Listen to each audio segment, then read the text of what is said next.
We often look up at the sky and wonder if there must be an alien civilization somewhere in space that will someday land on our Earth. But who knew that aliens could come from the depths of the ocean instead of from space? It was the most terrifying day in human history when aliens opened a portal in a large gorge on the surface of the deep ocean. A portal that connected two worlds emerged from that portal. A colossal monster so large that even the ocean couldn't drown it. This colossal monster was called Kaiju. Upon its arrival, it attacked the coastal city of San Francisco. It shattered even the largest buildings like straws and destroyed one city after another. The military used all its might to stop it. After nearly 6 days of hard work, thanks to tanks, missiles, and fighter jets, they finally killed Kaiju. But by then, Kaiju had already devastated 3 major cities. More than 10,000 people were killed in this devastation. The entire world mourned the loss of life in this disaster, but the incident was then forgotten and recorded in the pages of history. Just 6 months after that incident, Manila, Philippines, suffered a second Kaiju attack. Although humans killed the Kaiju after the devastating devastation, a third attack followed by a fourth. Then, humans realized that this trend wasn't going to stop, but rather, it was a sign of a more terrible disaster to come. All nations united to fight these colossal monsters like Kaiju. Humans needed a giant too. This is where the Jaeger program was born. Jaeger was a giant robot built by humans, controlled by 2 pilots. Each pilot acted as Jaeger's right and left brains. For this, the pilots' brains were connected using a technology called neural link. This process, known as drift, involved the 2 pilots entering each other's brains and sharing their memories, thoughts, and emotions. When their thinking began to match, their brains merged. They were able to control the Jaeger simultaneously. The Jaeger moved in the same way they moved their bodies. The Jaeger proved to be an effective weapon for eliminating Kaiju. They destroyed them as soon as they emerged from the portal. Thus, thanks to the Jaeger, the fear of Kaiju had been eradicated from the hearts of people. But then one day, the military detected another Kaiju emerging from the ocean. Until now, humans had only encountered 2 types of Kaiju, but this time they were about to face a completely new kind. This was a third category of Kaiju named the Knifehead. It was the largest Kaiju ever seen. To deal with this Kaiju, the Jaeger robot's 2 brave pilots, Nasi and Raleigh, wore special armor and prepared. Nasi and Raleigh, both brothers, entered the head of the Jaeger with great enthusiasm, after which the head was attached to the body. After this, through the drift process, their brains merged and became one, creating the Jaeger's unique form. Life returned,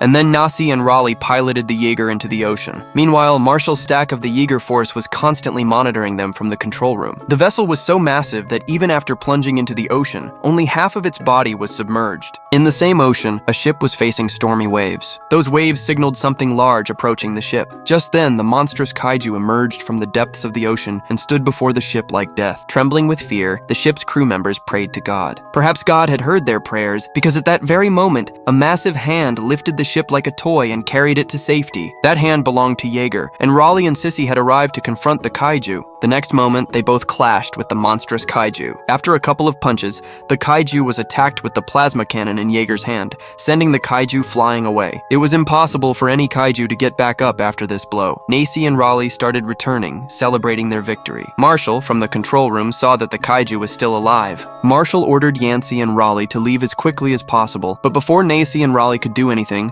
the Kaiju emerged from the water like a bullet and attacked their Jaeger. Nasi and Raleigh tried to attack it again with a plasma cannon, but the Kaiju, sharp as a knife, severed Jaeger's hand. Nasi and Raleigh were mentally connected to Jaeger, so Raleigh also felt the pain of losing his left hand. Before they could recover, the Kaiju severed half of Jaeger's head and pulled Nasi out and ate him alive. Seeing his brother die in front of him was nothing less than a shock for Raleigh. On top of that, the entire weight of Jaeger had fallen on Raleigh's mind. It was difficult for a single person to carry such a heavy machine. It could have been fatal, but Raleigh somehow gathered courage and, with all his might, released plasma on Cashew from Jaeger's other hand, which killed Cashew but also injured Raleigh badly. He fell unconscious after reaching the shore along with Jaeger. Luckily, a local person saw him and took him to the hospital in time. The Kaiju's ingenuity had become increasingly cunning, aggravating Marshall and the world's security forces. Later, a Category 4 Kaiju emerged from the portal. These Kaiju not only learned how to fight the Jaegers, but also counterattacked them by understanding their tactics. This continued for the next 5 years. The Jaegers continued to be killed by the Kaijus. Initially, the Kaijus would arrive on Earth every 6 months, but gradually their attacks increased. Now, every week, a Kaiju would emerge from the portal and attack Earth. By now, almost all the Jaegers had been killed in battle with the Kaiju, and the Kaiju were arriving on Earth so quickly that it was becoming difficult for humans to create new ones in such a short time. Therefore, the leaders of all the countries decided to shut down the Jaeger program. They decided to build high walls around the coastline to stop the Kaijus. Marshall was unhappy with this. He asked the leader for more time so that his team could make the Jaegers even more powerful, but the leader refused. However, he ordered Marshall to take his remaining Jaegers to the battle station in Hong Kong, China. He would continue funding the program until a wall was built on the Hong Kong coast. Meanwhile, on the Alaskan coast, workers were building a strong iron wall. Raleigh was among those workers. After his brother's death, he had turned his back on the Jaeger program and was now living like a normal person. Raleigh and all the workers were working with the hope that this wall would stop the Kaiju, but even that wall could not withstand the Kaiju's power. In Australia, a Kaiju broke through the wall and entered the city, wreaking havoc. Then an Jaeger killed that Kaiju. In fact, Marshall had upgraded the Jaegers, which made people trust the Jaegers once again. Meanwhile, Marshall went looking for Raleigh. Marshall told Raleigh that over the past 6 months he had tried to improve the Jaegers as much as possible, and now he was about to undertake a major mission, but he needed a pilot for the Gypsy. This was the codename of the same Jaeger Raleigh and his brother had previously piloted. Therefore, in Marshall's eyes, there was no better pilot for Gypsy than Raleigh. Marshall boosted Raleigh's morale and convinced him to fight again. He took him to his battle station in Hong Kong. Once there, Marshall introduced Raleigh to Mako. It was Mako's responsibility to find a co-pilot for Raleigh. Marshall took Raleigh inside the facility where work was underway to upgrade the Gypsy. Now only 4 Jaegers were available. So, to save the world, Marshall took a major step. His plan was to fit a nuclear bomb into the most advanced Gypsy. They would travel to the Kaiju portal deep in the ocean and detonate it, thus preventing the Kaiju from ever returning to their world. They had to protect the Jaeger carrying the nuclear bomb. Mako then brought Raleigh to see his Jaeger, which they had upgraded to make it even more advanced. Meanwhile, 2 of Marshall's scientists were conducting research on Kaiju. They had preserved the brain of a dead Kaiju. The brain remained alive even after it was removed from its body. Meanwhile, biologist Newton learned some surprising information about Kaiju. He showed Marshall a skin sample of the first Kaiju that arrived on Earth 5 years ago and a Kaiju that had recently died in Australia. He explained that the DNA of both Kaiju was identical. This led Newton to deduce that all the Kaiju that had ever arrived on Earth were clones, meaning biological robots. Newton wanted to enter the brain of the Kaiju to gather more information about it, just as the 2 pilots of the Jaeger used to enter each other's brains through the drift process. However, Marshall refused to allow this because he feared that the load of the brain of a giant creature like the Kaiju would mash Newton's brain for a while. Mako and Marshall then began the process of selecting Raleigh's co-pilot. To become Raleigh's co-pilot, the selected candidates had to possess Raleigh's fighting skills, and their thinking skills had to match Raleigh's. Only then could their minds unite to control the Jaeger. However, none of the candidates could match Raleigh's skills. Mako chose Raleigh. The 2 fought fiercely, and the match was evenly matched. Mako's thinking and fighting strategy matched Raleigh's perfectly, so Raleigh decided to make Mako his co-pilot, but Marshall was reluctant. Mako had gone through a difficult past, and Marshall feared that Mako's past might distract him from his mission. On the other hand, despite Marshall's refusal, Newton was going to connect with Kaiju's mind. He connected a part of the drift machine to Kaiju's brain, placed a device on his head, and turned on the machine, allowing him to enter Kaiju's mind. He witnessed some astonishing sights from the world of the Kaiju, but within seconds, Newton's brain was under so much pressure that his nose started bleeding and he lost his consciousness. Luckily, Newton's partner saved his life by shutting down the machine at the last moment. Meanwhile, at Mako's insistence, Marshall had chosen him to be Raleigh's co-pilot. Before the battle, Marshall began a trial run of the newly upgraded Jaeger Gypsy. Through the drift process, Raleigh and Mako's brains merged, and Jaeger came to life. Just then, Newton's partner came running to Marshall and told him that Newton had learned something about the Kaiju. Marshall immediately went to Newton. Newton was in a bad state, but he was alive. Marshall asked him what he saw in the Kaiju's mind. Newton replied, "My guess was absolutely correct. These Kaiju are biological robots created by an alien civilization and are sending them to Earth to destroy humans. These aliens have conquered planets one after another and established their colonies there. Then, when all the resources on those planets are exhausted, they leave in search of another planet." Marshall was also surprised to hear this. Newton further explained that this is not the first time. When those aliens sent Kaiju to Earth, in fact, they had sent Kaiju for the first time in the era of dinosaurs, but at that time, the Earth's atmosphere was not suitable for those aliens to live in, so they waited. But now, when due to pollution spread by humans on Earth, the amount of carbon monoxide gas is increasing, the ozone layer is decreasing, and the water has also become polluted, now the Earth's atmosphere has become suitable for those aliens to live in. Hence, to fulfill their unfinished purpose, they are sending Kaiju to Earth again, and the Kaiju they sent till now were nothing. In the future, they are going to send Kaiju even more dangerous than them. Hearing this, Marshall said, "Newton, I need more information about those aliens, so you will have to look into Kaiju's brain once again." Newton proudly agreed to this, but he said that the brain of the Kaiju they had was damaged. To enter Kaiju's brain again, he needed another brain of Kaiju, and that too a living one.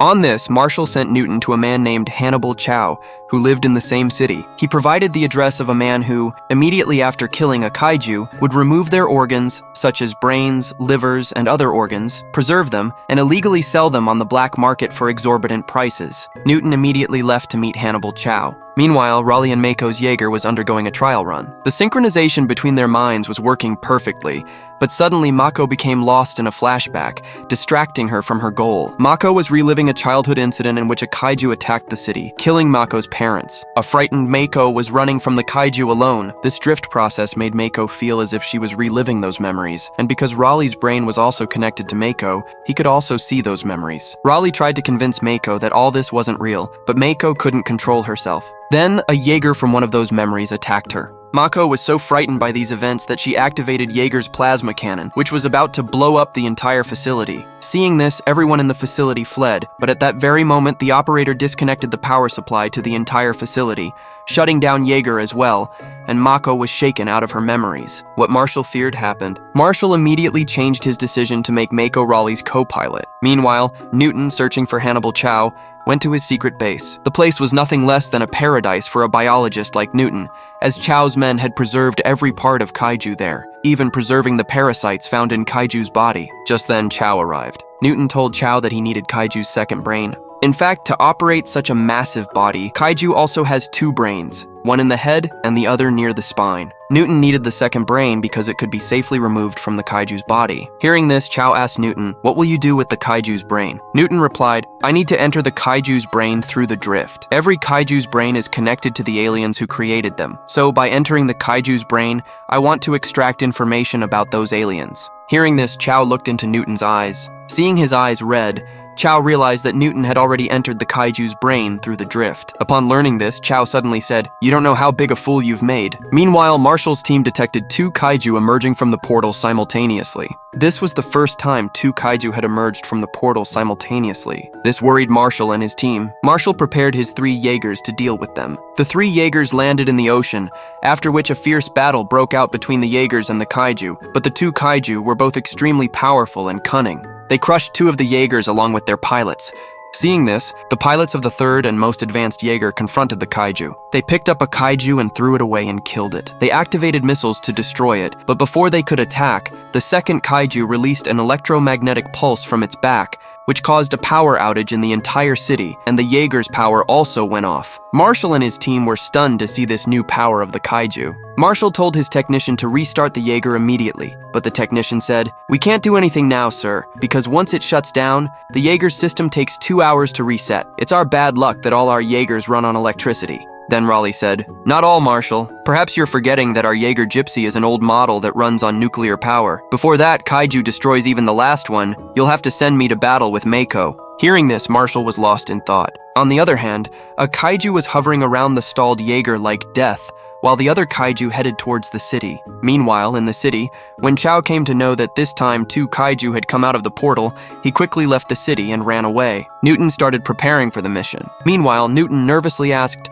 "What could be the meaning of 2 Kaiju coming together?" Chow replied, "You're the reason for this. Didn't you know that drift is two-way? If you entered the Kaiju's mind, then those aliens must have also peeked into your mind at that time. Now they know that you're planning to stop them, so they've sent another Kaiju to kill you, and that Kaiju is coming here to find you." Chow told Newton this and drove him away. With this, Kaiju entered the city and started searching for Newton, suppressing the city. Newton, frightened, hid in a bunker built to hide from Kaiju along with the people of the city. Meanwhile, in the ocean, Kaiju was continuously attacking the pilot of the closed spacecraft. Then the pilots came out with flare guns and fired directly into Kaiju's eye. However, this didn't even hurt Kaiju. On the contrary, he became even more angry, and Kaiju moved forward to crush them both. But at that very moment, Raleigh and Mako arrived with their Jaeger, and since Marshall had no other option, he had to make Mako Raleigh's co-pilot. Upon arriving, Raleigh and Mako first ripped the organ that emitted electromagnetic pulses from the Kaiju's back and began punching him. Then, the Kaiju picked up the other Kaiju and threw it onto the seaport,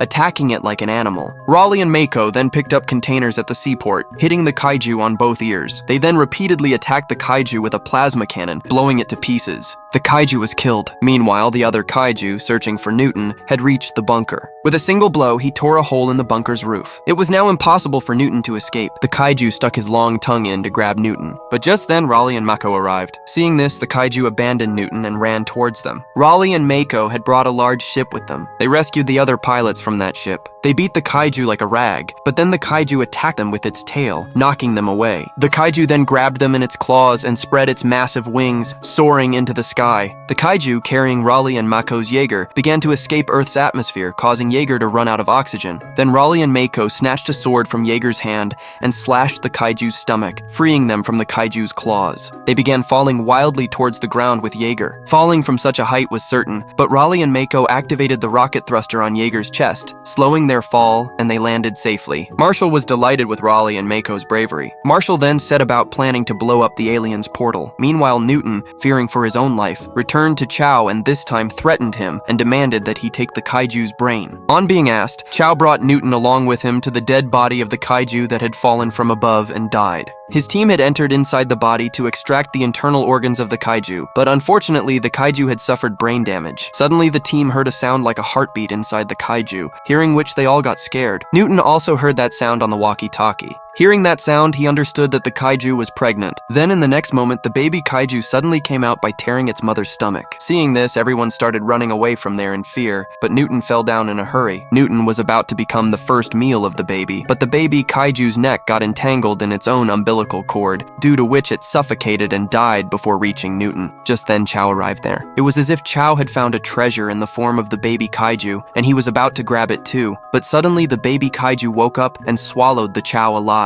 But while trying to escape, once again his umbilical cord tightened around his neck, and this time he was completely killed. Meanwhile, on the other hand, Marshall's team got information that this time the aliens had sent 2 more kaiju to Earth, but the strange thing was that instead of coming out of the ocean, those kaiju were hovering around the portal. Actually, the aliens had come to know through Newton's brain that humans could fly to the portal, and they were planning to invade the alien world, so they deployed kaiju to guard the portal. However, Marshall remained undeterred. He immediately asked the technician to prepare both Jaegers. Meanwhile, Newton called his partner to join him with the drift machine and baby kaiju. He was ready to peer into the minds of the aliens once again through baby kaiju's mind. This time his partner also decided to join him in this task so that the load on the kaiju's mind would be better handled. Then, they both connected to the machine and entered the minds of the aliens. Newton and his partner, entering kaiju's mind, discovered something that worried them. They immediately left for the battle station to alert Marshall and his team of the danger. But by then, Marshall had already left to execute his plan. This time, Marshall himself was aboard a Jaeger carrying a nuclear bomb with a co-pilot, and Raleigh and Mako were following him in their Jaeger to protect him. Descending into the depths of the ocean, they moved closer to the portal. During this time, the 2 kaiju were hovering around them, but strangely, they weren't attacking them. Just then, Marshall's Jaeger arrived very close to the portal, and Raleigh and Mako were right behind them. This was the perfect opportunity to drop the nuclear bomb in the portal. But then Marshall noticed something fishy. He noticed that the kaiju were nowhere to be seen, as if they were wanting Marshall to drop the nuclear bomb into the portal. Meanwhile, Newton and his companions arrived at the battle station. Newton explained to Marshall that the aliens had designed the portal in such a way that it scans the kaiju like a barcode and allows it to pass through, so nothing other than a kaiju can pass through. Newton further explained that the only way to drop a nuclear bomb into the portal is to throw the bomb into the portal along with the corpse of a kaiju. While Newton was explaining this, the technician detected another kaiju emerging from the portal. This time, the aliens had sent a brand new Category 5 kaiju, the largest ever. And it was a powerful kaiju, meaning they now had to face 3 dangerous kaiju. But Marshall wasn't afraid at all. He was ready to fight them. Raleigh and Mako were also fully prepared to support Marshall in this fight, but suddenly a kaiju attacked Raleigh and Mako from behind. Raleigh and Mako grabbed the kaiju's neck and took the sword from one of Jaeger's hands. They were about to cut its neck with the sword when another kaiju came quickly from behind and uprooted the sword hand and moved ahead. Meanwhile, Marshall and his co-pilot were battling the giant kaiju. Here, 2 kaiju had given a tough time to Raleigh and Mako. Just then, the kaiju opened its mouth and came to attack them quickly. But Raleigh and Mako took the sword from Jaeger's other hand and thrust it into the kaiju's mouth, tearing it in half. But the 2 kaiju were still alive. On the other side, Marshall and his co-pilot severely injured the giant kaiju, but then the other kaiju also started moving towards Marshall. Marshall now understood that their escape was impossible. Marshall said to Raleigh and Mako, "Raleigh, Mako, your Jaeger is a walking nuclear reactor, so now you have to blow up the portal portal. I'm going to clear the way for you." Saying this, Marshall detonated the nuclear bomb in his Jaeger, causing such a massive explosion that for a moment, all the water in that area of the ocean rose up, and the fish lying on the ground started fluttering. The next moment, the ocean water returned with a jolt, but this jolt caused even more damage to Raleigh and Mako's Jaeger. Meanwhile, thanks to the sacrifice of Marshall and his co-pilot, one kaiju had died in the nuclear explosion, but there was no trace of the largest kaiju. Raleigh and Mako, not wanting Marshall's sacrifice to go to waste, picked up the kaiju's body and started moving towards the portal so that the world could be saved. They could have entered the portal with the help of the corpse and blown it up, but then the huge kaiju appeared before them. It's not known what kind of material the kaiju was made of, that it had survived even a nuclear explosion. But at that very moment, Raleigh and Mako turned on their Jaeger's jet and grabbed the kaiju and jumped into the ravine, deep in which the portal was located. They thrust their swords into the kaiju's body and began rapidly falling into the portal. During this, the frantic kaiju was continuously destroying their Jaeger, due to which the oxygen inside the Jaeger started to decrease. Then Raleigh turned on the rocket thruster on Jaeger's chest, the fire of which burnt the kaiju, and finally the kaiju died. With this, they managed to escape inside the portal with the help of the kaiju. Mako's suit's oxygen had become very low, so Raleigh put Mako in an escape pod and ejected him back to Earth and set out alone towards the other end of the portal. As soon as he emerged from the other end of the portal, Raleigh's Jaeger had entered the aliens' planet. With this, Raleigh turned on Jaeger's nuclear reactor, which was about to explode in 60 seconds. After this, Raleigh also boarded an escape pod. On the other hand, the aliens were stunned to see Jaeger on their planet. As soon as Raleigh ejected his escape pod towards Earth, there was a huge explosion in Jaeger which destroyed the portal. Along with this, a large population of aliens was also wiped out. Luckily, by then Raleigh had come out of the portal. Meanwhile, seeing the destruction of the portal at the battle station, a wave of happiness ran through all the people. Thanks to Raleigh and Mako, the world had won the war against the aliens. Both of them came out of the ocean safely. Now, along with the minds of Raleigh and Mako, the strings of their hearts were also connected to each other. They expressed their love for each other, and with this, the story ended here. Friends, many of you are saying that our videos are not reaching you. For that, after pressing the subscribe button, click on the bell icon of notification and select the option of all so that the notifications of all our videos can reach you. Thank you.